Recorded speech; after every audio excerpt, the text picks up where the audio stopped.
Oops. Hey guys. Okay.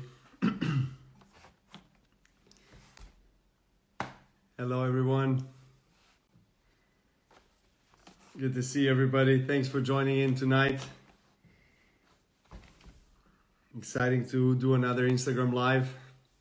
We have another very special guest today.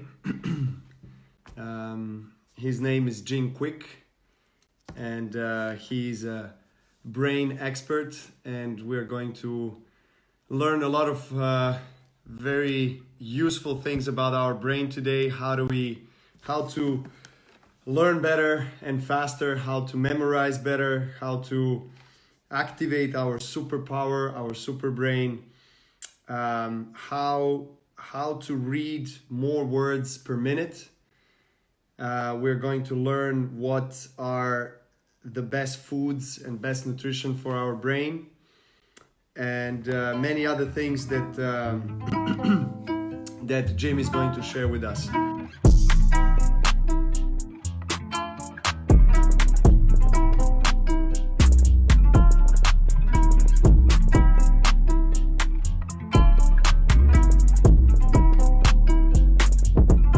But first, Jim, for anybody that is joining and that is meeting you and seeing you for the first time, do you mind sharing with us your journey in your career, in your life, and how you got to where you are at the moment as being one of the leading world experts in speed reading, memory improvement, and optimal brain performance?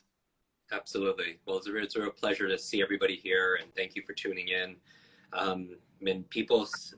My inspiration was my desperation. When people see me on stages, I do these demonstrations where I'll have 100 people stand up and they'll introduce themselves, and I'll memorize all their names, or they'll give me 100 numbers or 100 words, and I'll memorize them forwards and backwards. But I always tell people, I don't do this to impress you. I do this to express to you what's possible. Because the truth is, everybody watching right now, they could do that too, and a lot more. We just weren't taught, because if anything, we were taught a lie. And in the book, I talk about lie is a limited idea entertained. It's not necessarily a truth, but it's a lie that our potential is small, or potential is fixed, or that we have a bad memory. And because I know this, because I grew up with learning challenges. When I was 5 years old, I had a bad accident, a traumatic brain injury, and I had very bad focus. I had very poor memory. I didn't understand things that the teacher would tell me. They would repeat themselves over and over again, and I would pretend to understand, but I didn't really understand. It took 3 years longer to learn how to read with my condition. When I was 9 years old, I was slowing down the whole class, and the teacher pointed to me and said, "That's the boy with the broken brain." And I was like, that label became my limit. And so I struggled for a decade and a half, and I came up with techniques and strategies to be able to unlock the greatest, a gift, superpower we have, which is our mind. Because our mind doesn't come with an owner's manual, and school doesn't necessarily teach you how to do those things, how to focus, how to remember things, how to study and be necessarily always your best. They teach you what to learn, but not how to learn.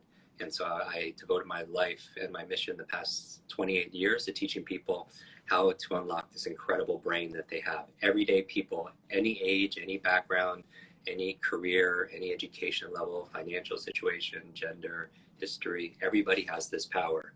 And that's my mission, is to build better brains. That's fantastic, Jim.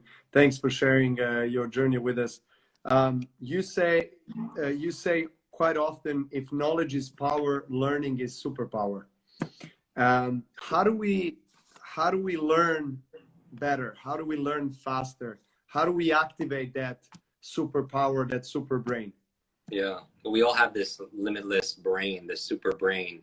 It's, again, school doesn't necessarily show us how, but there are a few things that everybody could do to activate more of their brain's potential, because everybody uses, just like their body, we use 100% of our brain, just like everybody uses 100% of their body, but some people do it better than others. They're more efficient because they're fit. And when you're physically fit, You could do things that are almost looks effortless compared to people who are not physically fit. Well, I want people to be mentally fit, just like how you know, with your trainer, a physical trainer, they make you stronger, faster, more flexible, more pliable, and more energized. I want your mental muscles to be stronger and more flexible and faster and more have greater endurance and energized. And there are things you can do to be able to do that. So a few of those things, and I recommend people take some quick notes on this, because I'll give them some real practical tips that what you could update, because more people upgrade their phones than they do upgrade their minds. They upgrade their apps more than they do upgrade their brains. So there's hardware and there's software.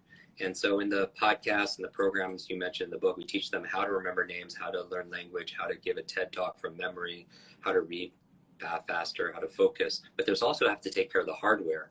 So some of those things, you and I have talked about, I've learned from you a lot, because getting your mind right, if you get your brain right, your mind and your life will follow. And so places that we could go deep in are things like a good brain diet. You know, what you eat matters, especially for your gray matter. That will help your memory. That will help your focus. There are certain foods that will help, that are neuroprotective, or protect your brain and help you learn better. There are getting rid of negative thoughts. You know, we know that thoughts are things. Your brain is like a supercomputer, and your self-talk is a program it will run.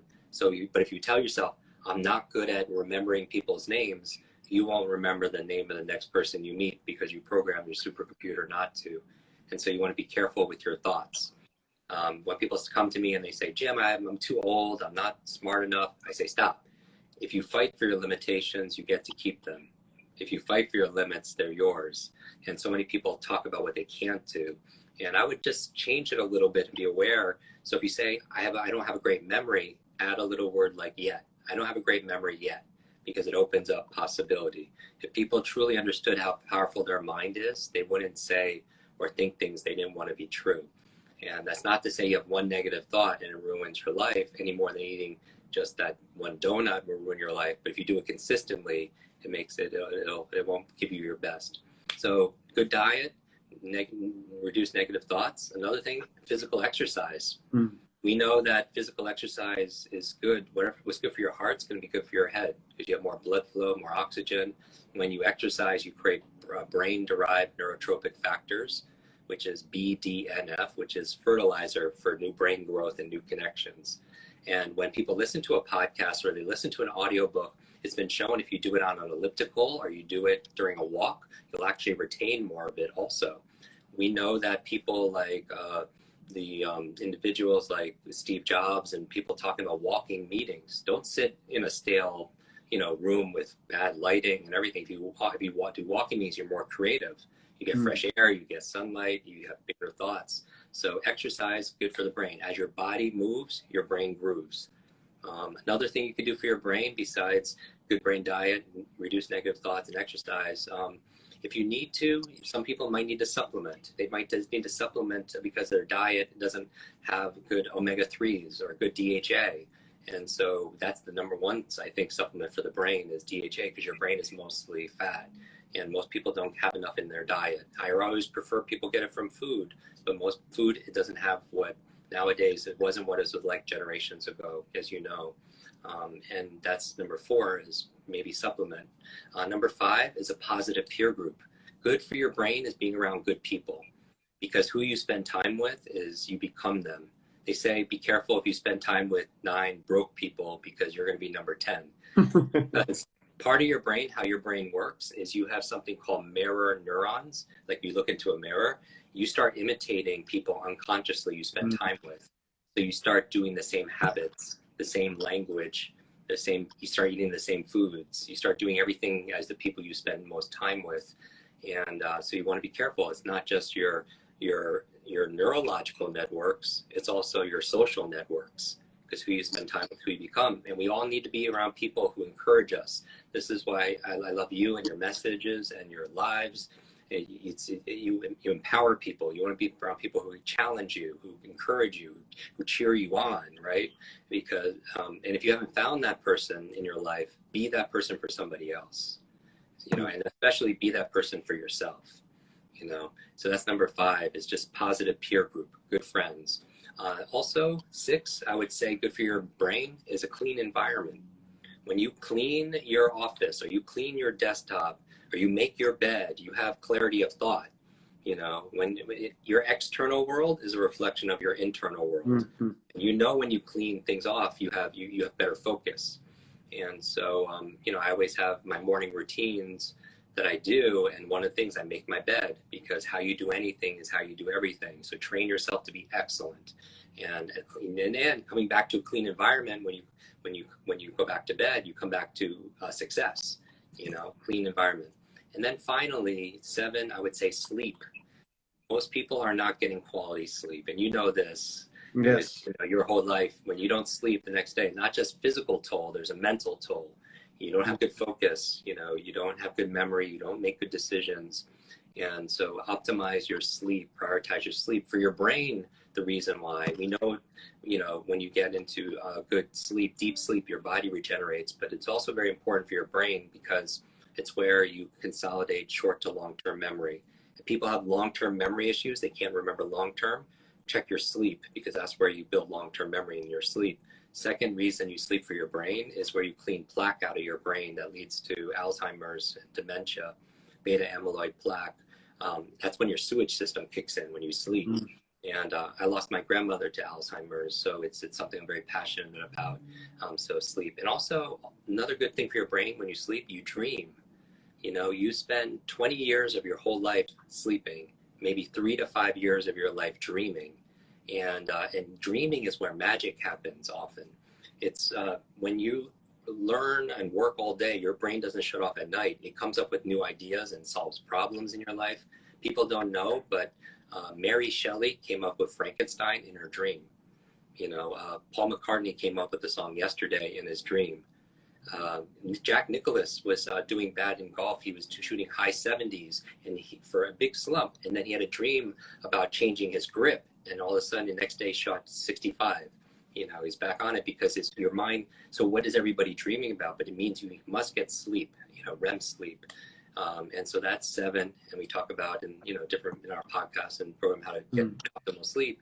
And then finally, 8, protect your brain. I had 3 traumatic brain injuries before age 12. You know, wear a helmet, protect your brain, because it's very resilient, but it's fragile too. And so protect your brain and your children's brain. And then 9 and 10 is 9 new learnings. And everybody who's watching this knows that they love to learn. They won't be watching it. But just like how your muscles grow through novelty and nutrition, so do your mental muscles. You have to give it novelty. It means it creates neuroplasticity. We've learned more about the brain in the past 10 years than the previous 1,000 years. And we find is no matter your age, you can make more connections and get smarter. And so that's exciting, but you need novelty, and then you need to feed your brain nutrition and hydration, everything. So always be learning. It'll actually help you live longer. There was a study done on nuns that were living 80, 90, really long, and they found out half of it had to do with their faith and gratitude, but the other half, they were always learning. And because they were always learning, lifelong learning, it added years to their life and life to their years. They called the study Aging with Grace. It was beautiful, beautiful. That there was a cover of Big Time magazine. And then finally, best thing for your brain, besides all these things, is stress management. Chronic stress shrinks your brain. Chronic stress, when you are under chronic stress, you know, so what are you doing to, reduce stress in your life? Are you meditating? Are you stretching? Are you getting by? What are you doing to reduce stress? And part of reducing stress, chronic stress shrinks your brain. Chronic fear, if you're always watching the news all the time, it just gives you darkness all the time. Chronic fear suppresses your immune system. It's an area of science called psychoneuroimmunology. Psychoneuroimmunology. If you're in fear mode all the time, it makes you more susceptible to viruses, to flus, to colds.